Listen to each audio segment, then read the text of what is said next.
প্রিয় শিক্ষার্থী বন্ধুরা, তোমাদেরকে ইজি লার্নিং এর পক্ষ থেকে স্বাগত জানাই। আজকের ভিডিওটি এসএসসি 2023 সালের পরীক্ষার্থীদের জন্য, কারণ আজকের এই ভিডিওতে তোমাদের গুরুত্বপূর্ণ একটা নোটিশ লিখে দিচ্ছি খুব সহজে, যেটা হচ্ছে রমাদানের ছুটি উপলক্ষে। তো চলো শুরু করা যাক।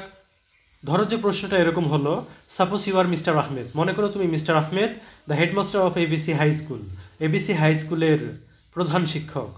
নাও write a notice notifying the students about Ramadan vacation.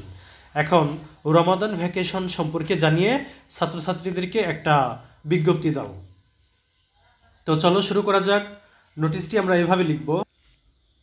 প্রথমত, যে প্রতিষ্ঠান থেকে নোটিশটি দেওয়া হচ্ছে সেই প্রতিষ্ঠানের নাম লিখতে হবে, আর নামের প্রত্যেকটা অংশের প্রথম অক্ষর বড় হাতের হবে। তারপরে নোটিশ শব্দটি আমরা লিখে দিব। সে নোটিশ শব্দের প্রত্যেকটা লেটার বড় হাতের দেওয়া ভালো। এরপর আমরা সিরিয়াল নাম্বারটি লিখব। ধরো যে এখানে এসএন মানে সিরিয়াল নাম্বার 4, ভিএন মানে ভলিউম নাম্বার ধরো যে 3, পিএন মানে পেজ নাম্বার ধরো যে পেজ নাম্বার 2, ও মানে অক্টোবর, 22 মানে 2022। এরপরে আমরা তারিখটি লিখব 24 অক্টোবর 2022। এখানে মনে করো যে তারিখটা হচ্ছে যেদিন তুমি লিখতেছো সেই দিনের তারিখটা লিখবে। তারপরে শিরোনামটি লিখবে। আমরা যেহেতু রমজানের ছুটি উপলক্ষে নোটিশটা লিখব, তাই আমরা রমাদান ভ্যাকেশন লিখতে পারি। তারপরে আমরা মূল বিষয়বস্তু, এতে মূল যে কথাটুকু বলতে হবে সেটুকু এই অংশে লিখব আমরা। তো এটা আমরা এভাবে লিখতে পারি, this is to notify you all that.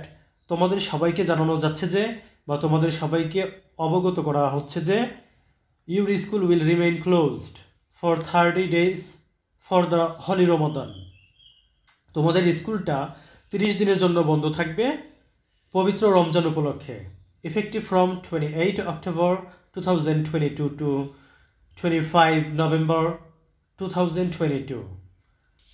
28 October 2022 থেকে 25 নভেম্বর 2022 পর্যন্ত। Your class will resume from 26 November as usual. 26 November থেকে তোমাদের ক্লাস যথারীতি চলবে। এরপরে যে নোটিশটা লিখে তার সিগনেচার এবং তার পদবি লিখতে হয়। তো এখানে তোমরা যেহেতু প্রশ্নে মিস্টার আহমেদের কথা বলা হয়েছিল, তো আমরা সেটা লিখব mister Ahmed, the headmaster of ABC high school.